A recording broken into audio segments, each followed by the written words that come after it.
Hey everybody, it's Rod Wilson again with Diversified Developers. You're on another podcast, and today I have a very, very interesting guest, and I'm actually really excited to hear more about um, this topic. But I have Brian Rainie on with us, and Brian is with Intuitive Methodologies, and Brian is a longtime expert in energy clearing, and probably energy healing, but I should say, instead of me botching this, Brian, why don't we just jump into it? Thanks for joining us today, and let's just start with maybe some background and give us a little bit of your background and then what you do.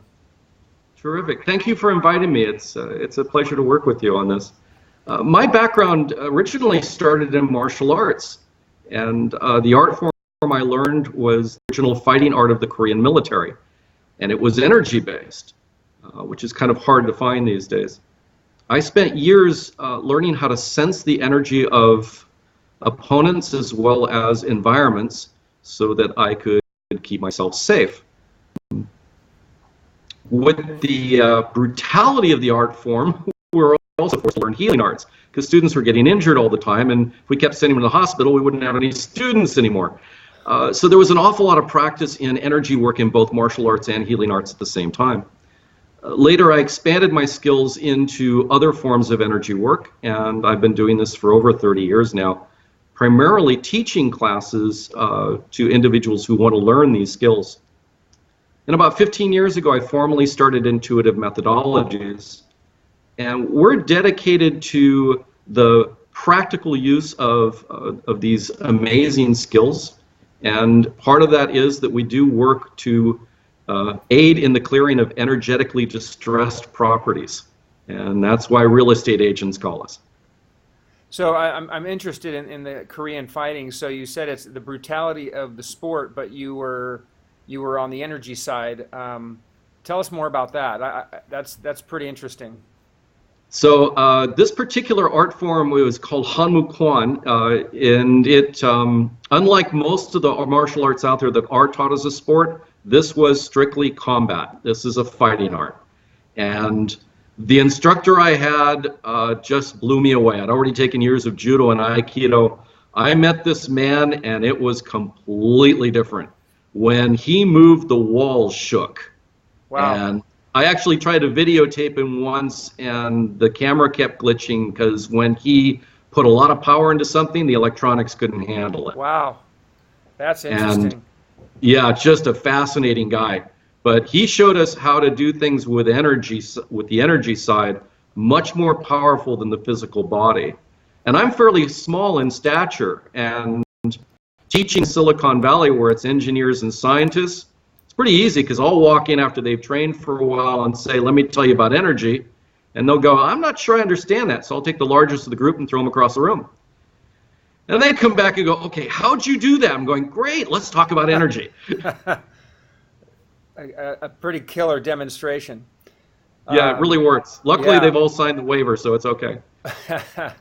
No, this is one of the things where I know and believe in, and it seems a little airy-fairy sometimes, and you don't a lot of times don't recognize it's there, and that's probably what you're going to talk about. But when you do, and you know how to move it and channel it, it becomes pretty powerful.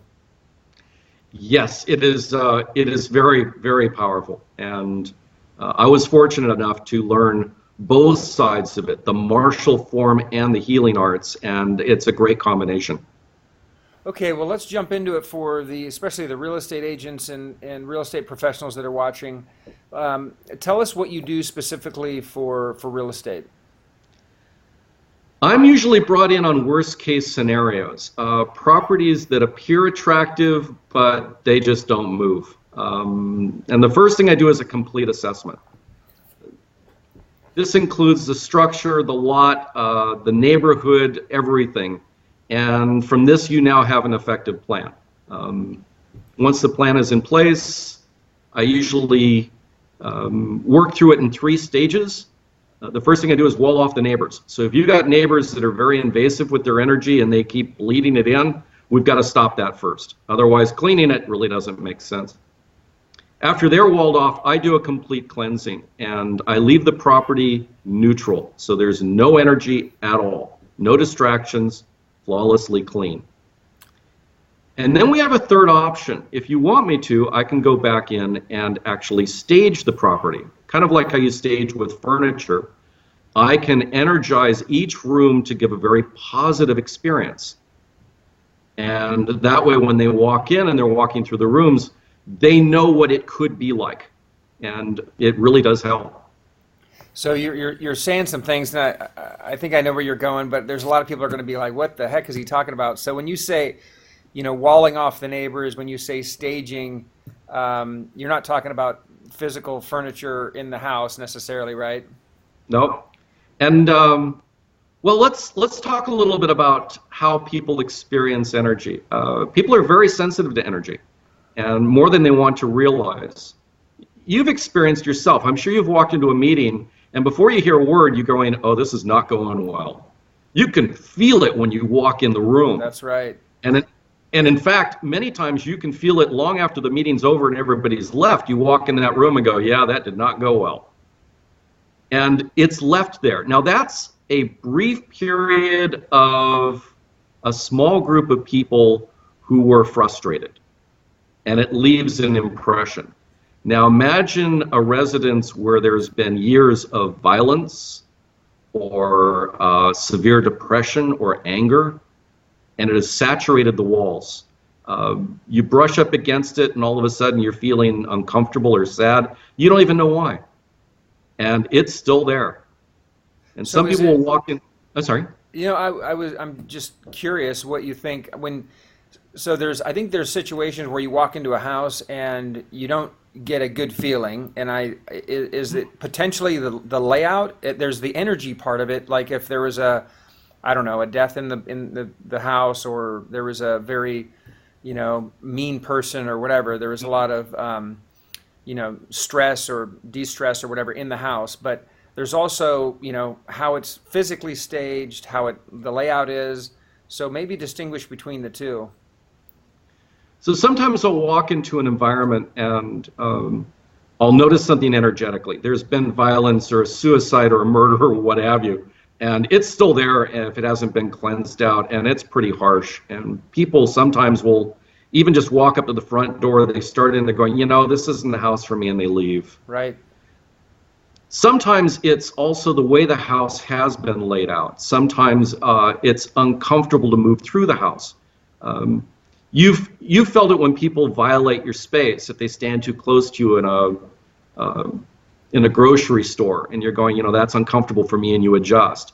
The structure of a house can do the same thing. You're walking through it going, wow, I keep having to move this way or that way to feel energetically okay. And again, most people don't realize how it's affecting them, but it does affect them. Sometimes it's a safety issue. I was brought in a house that was doing it wasn't really showing that well, and they couldn't figure out why, because it was a nice home. And it was one security door mounted to the back of the house that people would walk through and get the feeling, oh, this neighborhood isn't safe. And just from that, they'd walk away from the house. We tossed the door, house sold. No, it can be that simple. Well, and I haven't mentioned, but you helped us out on one where it was interesting how we staged the bedrooms. Well, first of all, how we staged the right and the left, what was it? The girls on the right, boys on the left. And so we changed that up. And then the girls' bedroom having an open window with nothing to quote unquote protect them. And so just putting in I think we put in a rose bush or something, but just putting in, a plant in that corner of the house to where when someone comes in and sees through the window that there's this level of protection. And I actually think in those terms. I just didn't know why I was thinking that way as far as, blocking certain visuals and stuff like that. And again, you're right. That's the physicality of it. My martial arts background comes in there really well because I'm an expert in self-defense and tactics. And so I always look at a house from that viewpoint as well. And I can look at it and say, people are going to walk in here and they won't understand why, but they're going, a girl's room here, this doesn't feel safe. And right. they won't state it that way. And it's funny, if you listen to them, you can hear it in their words if you listen carefully. They'll walk in and they'll say, the bedroom's too small, the kitchen is inadequate. They'll tell you everything they don't like about the house. And usually it's because they don't realize it. A lot of it they're just making up because they just don't feel right. Right. Now, if they walk into a house and they say, we were looking for a larger bedroom, we were looking for a kitchen which was a little bit bigger or had more up-to-date appliances, things like that. Yeah, those are real issues around the physicality of the house. And you can see it's worded differently. Sure. They're telling you about what they want versus just going, I don't like this, I don't like that. And oftentimes they just don't know why. Right. No, they don't know why. And then, typically we won't, either we as real estate professionals or agents won't analyze it to really figure out where that's coming from and what, where we're missing the mark. Exactly. So the other thing, you did a property for us, and it actually did very well and sold for, we exceeded our expectations on the sale. So I believe in it. I know it works. But in that particular case, there was an individual that was living in the house that was there for 20 years. He ended up having to get, and I don't even know if you know all of the background, but the mother, the father had died. The mother was selling some of their real estate assets. He had lived there rent-free for 20 years, and he was she had to get a restraining order against him because he was just such an angry person. So, like you're saying, there was 20 years of anger, and I'm just it's impossible to do, but I'd love to just test without you going in what would have happened versus going in, because talk about the level of anger in that home that probably would have affected the buyers. Oh, yeah, absolutely. In fact, the home I own now, I bought 30 years ago, and it would not sell. It's a beautiful home in the middle of Silicon Valley, and it's all glass. It's an Eichler-style home, and it's gorgeous. And it had been put on the market and taken off and put on the market again. They got a lot of people that came and saw it, but nobody wanted this house. And I walked in, and you would just cringe. It was a 30-year violently angry marriage. Well, that's and the I house was is just completely. as you're talking, I'm thinking, divorce sales. I mean, it's kind of a no-brainer. Obviously, deaths and whatever, but even divorce sales, because there's, you never know what's going on behind closed doors. Right. And you don't really have to disclose, I don't think, even a divorce in a transaction necessarily. And there could be, a lot of, it could be behavioral, and it could be just, very unhappy people living there for many years. Yeah. I walked in and I cringed just like everybody else, and then went, well, wait a minute, I can clear this. And so I made a lowball offer. They came way down, I came up a bit, and we went into escrow. And That's great. The funny thing was, since the house was completely empty, I asked him if I could have the keys up front so I could measure and plan my move, and they said, sure, take the keys. I came in and cleansed it. It took me 2 days to really clear it out. Then all of a sudden, they started getting more offers. People calling up saying, we stopped by a few weeks ago. We love that house, but we don't know why we didn't put an offer in on it, and now we're really interested. I had 6 backup offers to this house. You're kidding. Nope. That's great. Wow. Because they could feel the change at a distance. All of a sudden, whatever it was gone, and now they're going, why didn't we bid? That's amazing how that works.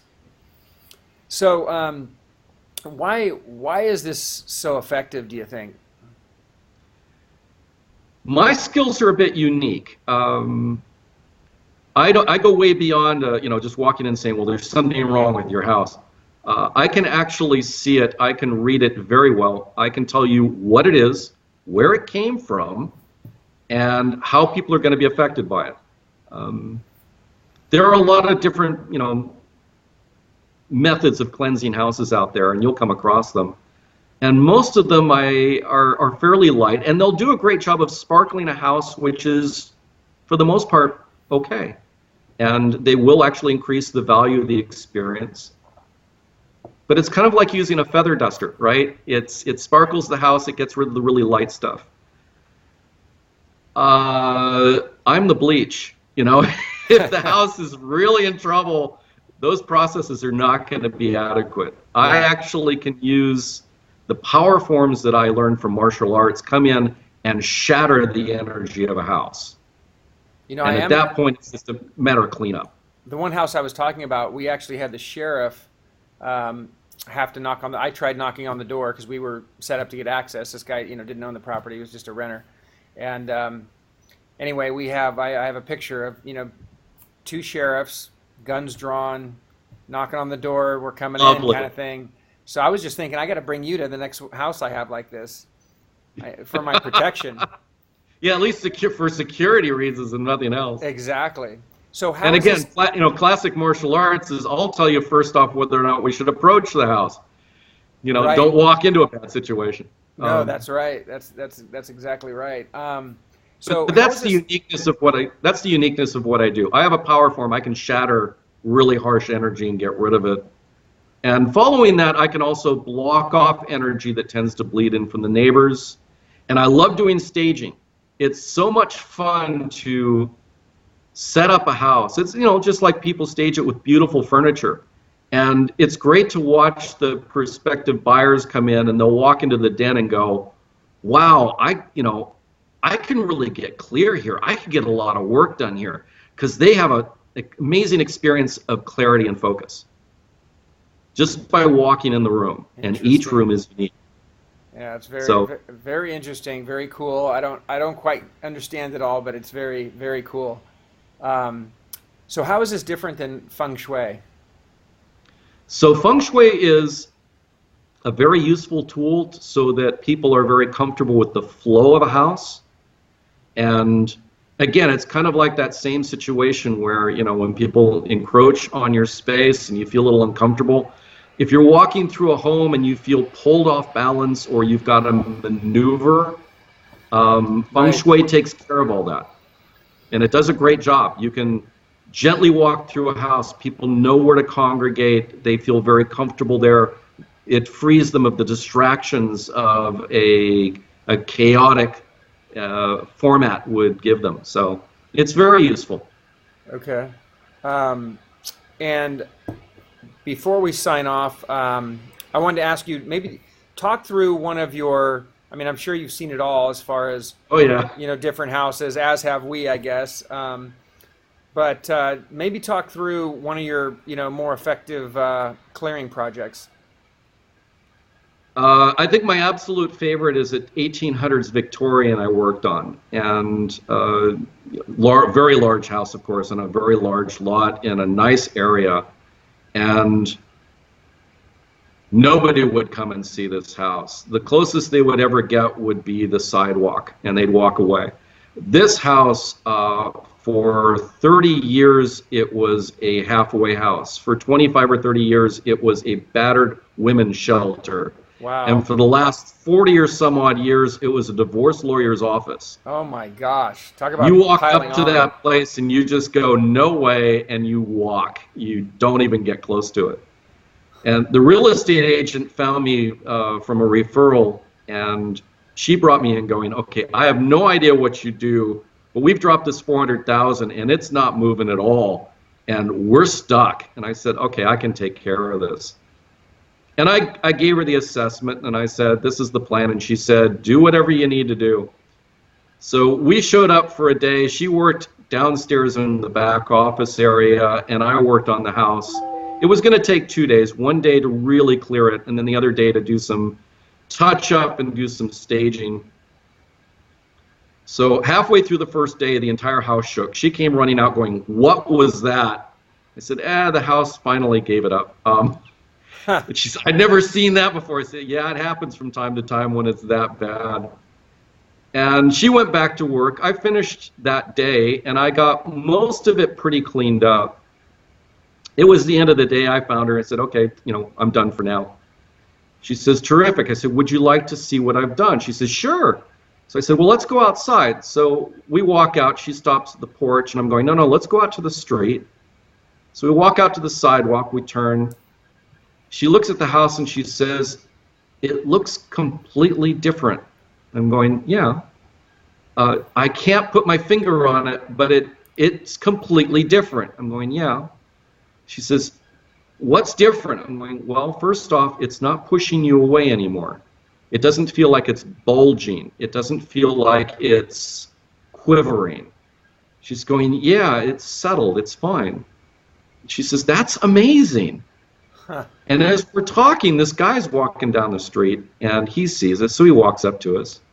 And he turns and he looks at the house and he says, what a beautiful home. And she turns to me, she says, are you kidding me? Really? I mean, come on, really? I'm going, yeah, this is what I do. That is awesome. And the Yeah. house sold very quickly. Well, what's interesting too is she must have been able to kind of tap in. I mean, sometimes you're not sure, or you don't really feel it, but it sounds like that was a pretty extreme case. Oh yeah, and again, I'm usually brought in on those. Yeah. If it's just a little off, you're not sure, bring me in. I'll assess it, tell you what's going on, and if you have an issue or not. And if you know it's bad because of, if you know the history at all, bring me in. I'll tell you what needs to be done, how bad it is, what it's going to take, and you clean it up, you stage it nicely, and there are no longer any issues. No, that's great. Well, thanks a lot for your time, Brian. This has been awesome. Very interesting topic, and for those of you that are watching, I mean, I've worked with Brian. We've had some pretty major successes, and obviously I know and believe this stuff works. So it's Brian Rainie with Intuitive Methodologies. I'll have all the contact below the video here, and we will catch you next time. Thanks again, Brian. Terrific. Thank you very much.